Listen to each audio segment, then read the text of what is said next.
Hey everyone, welcome back to Alf's Mustang Garage, bringing you another video to help keep your Mustang on the road and out of the garage. So today we are doing some temperature gauge diagnostic. We just put in this really nice fancy ACP Max Core 3-row radiator, and the temperature gauge just doesn't work.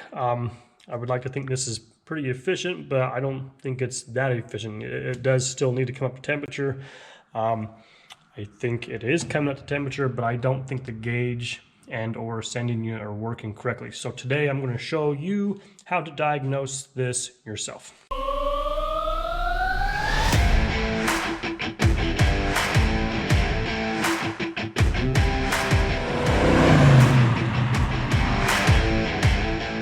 If you want to help support Alf's Mustang Garage, Alf's Mustang Garage YouTube, and Amazon, got my Amazon store, I got the YouTube, I got the garage.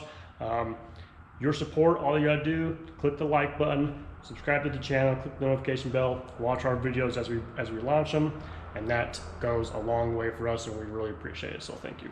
Okay, so the tools you're gonna need for this job are a wiring diagram. This is not as necessary as your test leads and test light, but if you own one of these classic Mustangs and you watch my videos, you know I highly advocate and recommend to get these nice color-coded laminated wiring diagrams from classiccarwiring.com. You can also get them from National Parts Depot.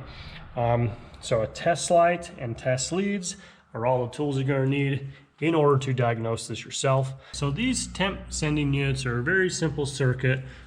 It's right here on the diagram. The 67s, we're going to have a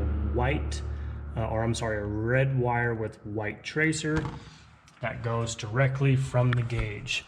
Okay, so your temp sender, this is a 289 small block Windsor engine, and you got the temp sender is right here. I already got the wire pulled off. It is still correct color according to our wiring diagram. And so what these should receive is a pulsed voltage, and that's where we need to use our test light. So we're going to connect that to ground, and we also need to turn our ignition key to the on position.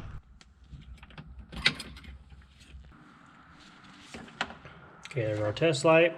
Here's our wire for our temp sending unit. And you can see the pulsed voltage. Another thing that you're going to kind of notice is it's kind of dim on the light for your test light. It's not getting a full battery voltage. This thing only gets like 5 volts. It's because you just don't really need a whole lot to operate those gauges.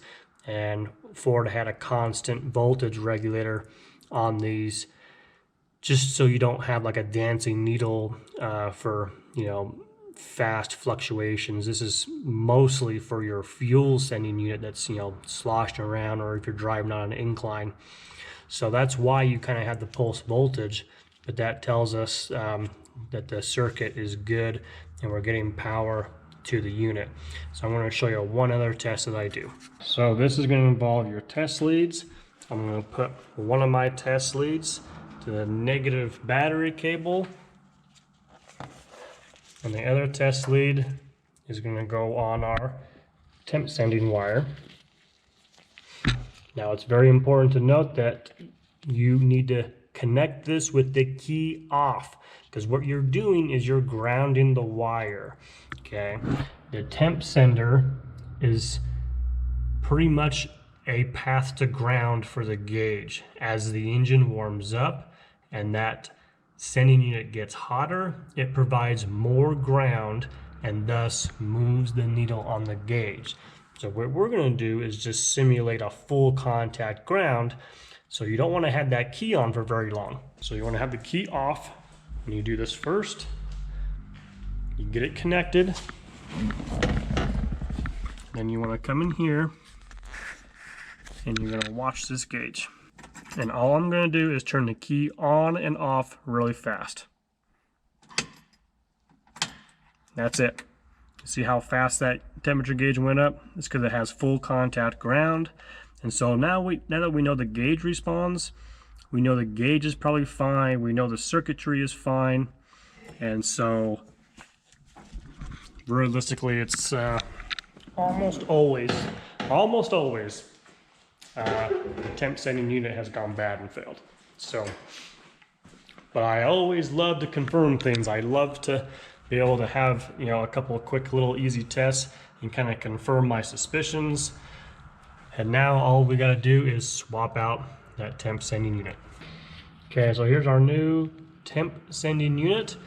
The only thing that there is to really talk about this is I do not put thread sealant or Teflon tape on the threads. Okay, you do not need to do that.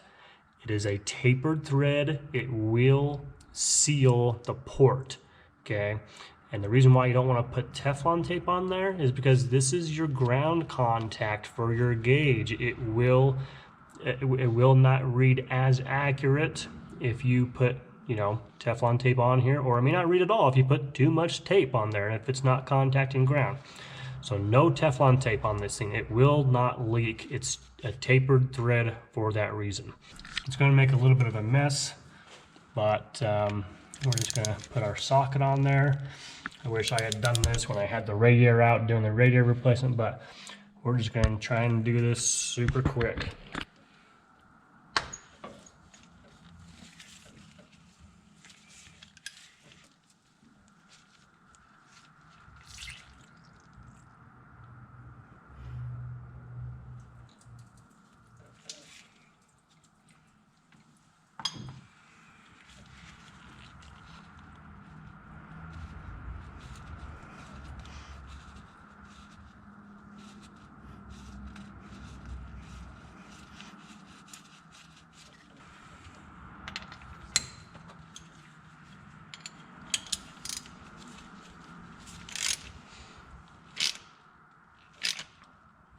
A little bit of a mess, but not too bad.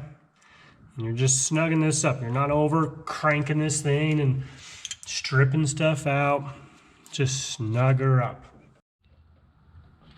Okay, and lo and behold, this old sending unit has got like silicone all over this thing. So could that be why it stopped working?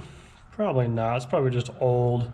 But yeah, you don't want silicone, you don't want Teflon tape.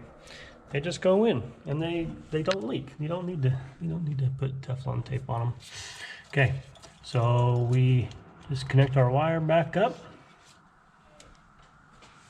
and that should be it. It's that easy. I see this a lot with temp sending units and oil pressure senders and fuel level senders. I diagnose those three like with the exact same process. Okay, you check to see if you get your pulsating voltage, check your gauge. Both of those tests pass, it's getting the sending unit. Okay, oil pressure ones are a little bit different depending on if you have a light or a gauge. So they just kind of work backwards of each other, but it's the same principle. So anyways, 67, 289, that same procedure works for the 6-cylinder 200s or any of these old Fords. So that's what I do, and now we're just gonna go drive it and verify it, but that should be it for now. So thanks for watching, appreciate it.